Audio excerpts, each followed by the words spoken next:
Bismillahirrahmanirrahim. Assalamualaikum warahmatullahi wabarakatuh. Alhamdulillah. Alhamdulillahilladzi arsala rasulahu bil huda wa dinil haqq liyudhhirahu 'alad dini kullih wa kafa billahi shahida. Ashhadu an la ilaha illallah wahdahu la syarika lah wa ashhadu anna sayyidana wa maulana wa nabiyyana Muhammadan abduhu wa rasuluh arsalahu basyiran wa nadhira wa da'iyan ila Allah biznihi wa sirajan munira. Amma ba'd. Hadirin yang berbahagia, alhamdulillah, rasa puja syukur selalu kita ucapkan kepada Allah Subhanahu wa taala. Yang sampai detik ini Allah masih mendetakkan jantung kita, menggerakkan nadi kita dalam rangka menyebut kalimat zikir Allah, Allah, Allah, Allah. Itu pertanda Allah masih memberikan kesempatan kepada kita untuk menambah deposito amal kita guna menghadapi kehidupan yang lebih kekal dan abadi. Mudah-mudahan apa yang telah kita tunaikan, yang sedang maupun yang masih kita niatkan kepada Allah Subhanahu wa taala, semuanya dibalasi dan pahala yang makbulah, yang berlipat ganda. Amin, amin ya rabbal alamin. Salawat berbuhul salam, mari bersama-sama kita mohonkan kepada Allah Subhanahu wa taala buat Habibullah Nabi Muhammad sallallahu alaihi wasallam. Allahumma salli ala sayyidina Muhammad wa ala alihi wa ashabihi ajma'in.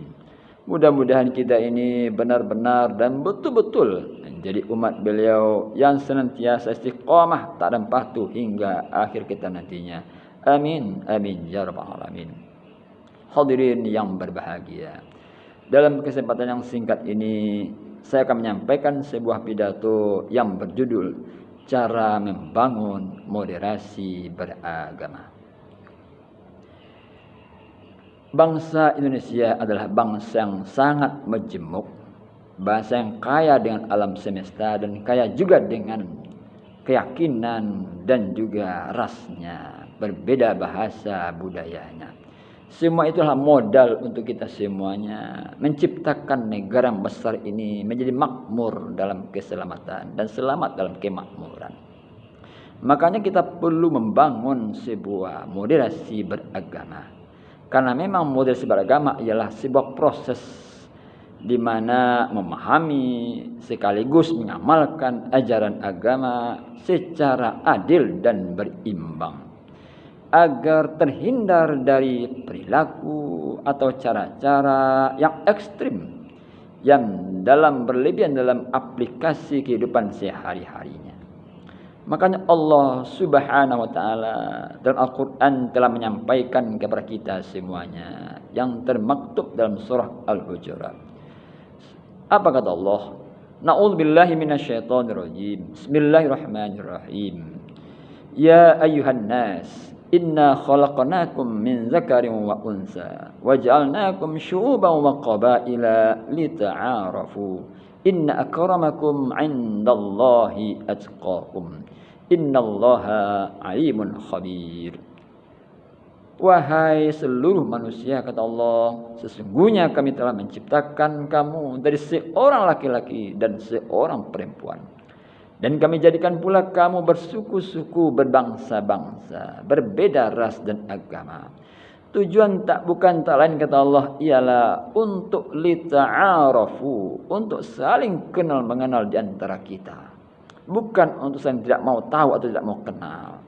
Sesungguhnya yang paling mulia di sisi Allah ialah yang paling dekat dan bertakwa kepada Allah Subhanahu wa taala. Untuk itulah kita selalu dalam hidup ini memahami agama kita masing-masing, terutama agama Islam.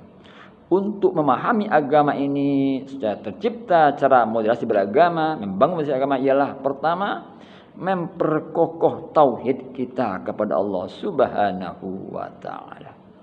Inilah sangat mulianya pendiri bangsa kita ini, karena dia tahu bangsa ini adalah bangsa besar, kaya dan segala macamnya, maka telah diletakkan dasar negara kita ini untuk menjaga kepersatuan keutuhan negara ini dengan Pancasila. Sila pertama ialah ketuhanan yang Maha Esa. Apa maknanya? Manusia tidak akan baik, tidak akan betul, tidak akan benar di hadapan Allah kalau tidak bertauhid kepada Allah Subhanahu wa taala. Maka orang-orang yang tidak bertauhid kepada Allah, tidak beragama kepada Allah, kepada Tuhannya, maka tak pantas hidup di negara yang kita cintai ini. Inilah supaya lahir di negara kita ini orang-orang yang mulia di sisi Allah dan sisi Tuhannya. Apabila tauhidnya bagus, maka dia akan bisa berbuat yang bagus. Ini yang pertama. Yang kedua ialah orang-orang meningkatkan akhlaknya atau adabnya di tengah-tengah masyarakat. Untuk tercipta ini semuanya perlu kita dekat kepada Allah. Maka dari sila pertama itu lahirlah sila kedua, yaitu kemanusiaan yang adil dan beradab. Manusia bisa adil dan bisa beradab, bisa berakhlak, itu lahir daripada tauhid yang mulia, tauhid yang kokoh, tauhid yang lepas. Tauhid yang lepas dari kesyirikan atau kenifakan, baik syirik khafi maupun syirik jali. Maka untuk itulah kita selalu dituntut akan melahirkan perilaku-perilaku yang mulia, bersikap adil, bersikap kemanusiaan, bersikap berakhlak yang mulia. Karena memang hidup ini pada hakikatnya lah yang dinilai adalah akhlak kita. Baik buruk akhlak kita itu tergantung sejauh mana kita memahami agama kita secara utuh, tauhid kita secara bersih kepada Allah Subhanahu wa taala. Yang ketiga, kita harus menciptakan rasa kasih dan sayang.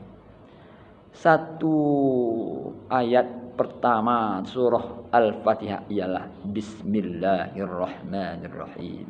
Apa maknanya? Maka selalu mulailah hidup ini dengan kasih dan sayang. Karena Allah menciptakan hati dan diri kita dan penuh kasih sayang. Maka apabila terciptalah kasih sayang, insya Allah moderasi beragama akan utuh. Kehidupan beragama akan langgeng. Kehidupan beragama akan saling menghargai, saling menghormati, saling mencintai satu sama lain. Kita satu di depan Allah, yaitu makhluk Allah. Tujuan tak bukan tak lain hanyalah mengabdi menyembah kepada Allah. Allah buat bumi yang luas ini, langitnya menjulang, kita dirikan berdiri di sini, mencari nafkah di sini, dan juga hidup bersama-sama. Tujuan tak lain ialah untuk bagaimana kita selalu menyembah Allah. Apa maknanya? Maknanya ialah setiap derap langkah kita, niat hati kita, pandangan kita, pemikiran kita, semuanya adalah bernilai ibadah. Kalau bernilai ibadah itu namanya adalah berakhlakul karimah. Kalau berakhlakul karimah terciptalah moderasi beragama. Maka untuk itulah kita menyampaikan kepada hadirin semuanya di mana saja. Mari kita selalu benar-benar memahami pertama tauhid kita kepada Allah Subhanahu wa taala. Agar kita mampu menjadi umat, menjadi manusia yang benar-benar menjadi hamba Allah yang berakhlakul karimah. Sudah berakhlak mulia, maka terciptalah rasa mahabbah, kasih dan sayang. Apabila kasih sayang muncul, maka datanglah rasa ingin membantu, ingin menolong, ingin menciptakan kedamaian di tengah-tengah masyarakat. Itulah maknanya masyarakat ini adalah satu Tuhannya, satu Allahnya, dalam rangka menyembah kepada yang satu. Maka terciptalah umat dan bangsa yang utuh, yang jauh dari perpecahan, jauh dari perselisihan, pertumpahan darah. Satu derap langkah kita mencapai kemakmuran dalam keselamatan dan selamat dalam kemakmuran. Mudah-mudahan hidup ini berarti dan bermakna, dan kita selalu kuat zahir batin untuk menegakkan ini semuanya, sehingga bangsa Indonesia bangsa yang tercipta, baldatun thayyibatun wa rabbun ghafur.